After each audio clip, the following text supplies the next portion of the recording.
President-elect Donald Trump says that he will put a stop to congestion pricing as soon as he takes office. Yes, he's one of many people not on board. Joining us now with more is Representative Nicole Malliotakis.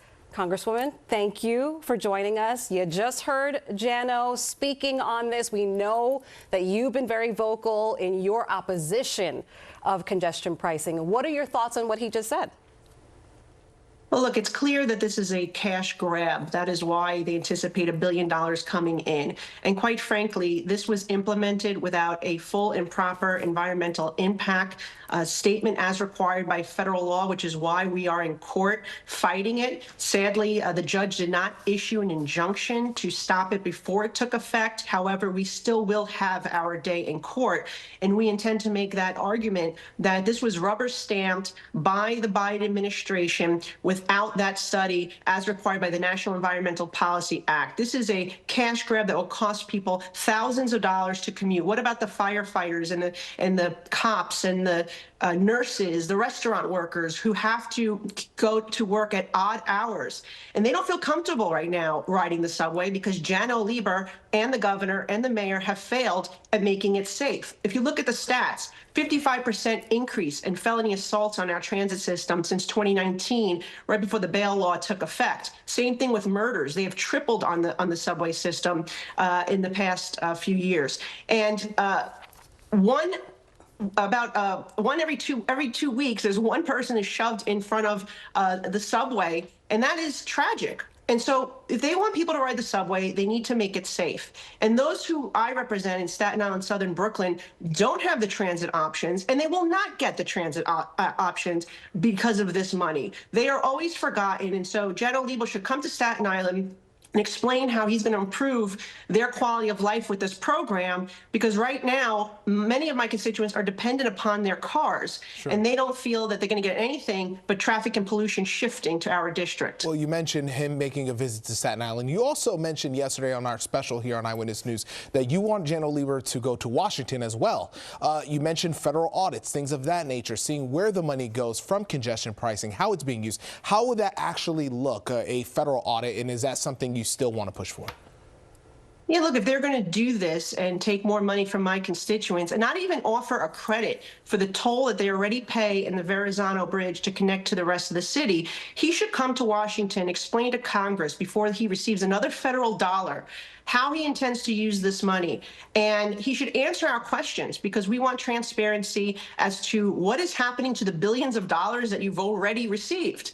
And how come that isn't sufficient? Look, the MTA is notorious for mismanaged projects that are over schedule, that are over budget, some by billions of dollars in a decade in terms of planning. And so we don't trust that this MTA is going to actually fix the transit system. We think that this is just going to be more money going into the black hole. And so I think that there's a couple of options for us as well with our legal battle. And then I'm hopeful, as President Trump has indicated, that he wants to stop this and that he will be able to halt the program and order an environmental impact study as required by law. The fact that the Biden administration rubber stamped this project and issued what's called a finding of no significant impact is such nonsense. There have been more projects of less significance, of less impact, that have had to go through the environmental process and do the studies. And what we know from the tiny study that was done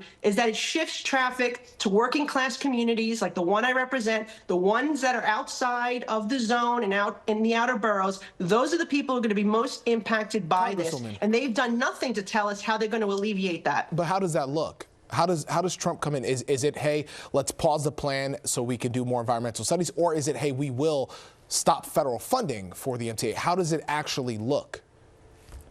Well, I'm speaking with the president about those legal options. I think that the best thing to do would be to halt the program and require that study be done. I think that he has the ability to do that, but we're still looking at the legal options that we have.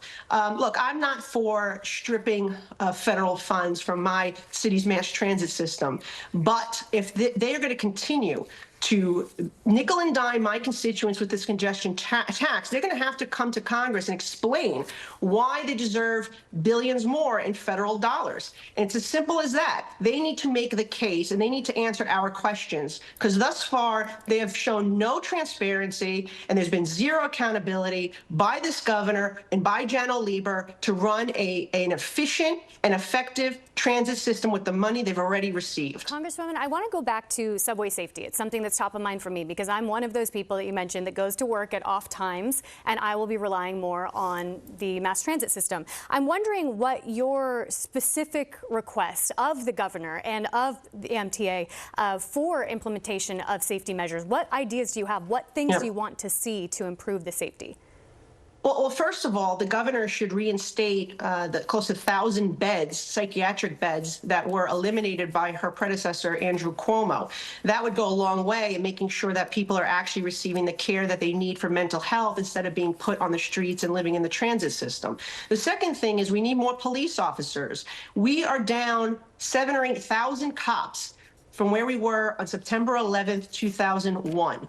With the crime that has spiked in our transit system, with the threats that our city faces in a post-9/11 world, with the criminal gangs and cartels that have taken over our streets, we need more cops, period. We have not had this few cops since 1990. That's how dire the situation is. And Mayor Adams, who was a transit cap, knows very well what needs to be done to make the subway safe, and I don't see him doing it. And the first thing would be to add more cops onto our subway system. The last thing is, of course, the bail law.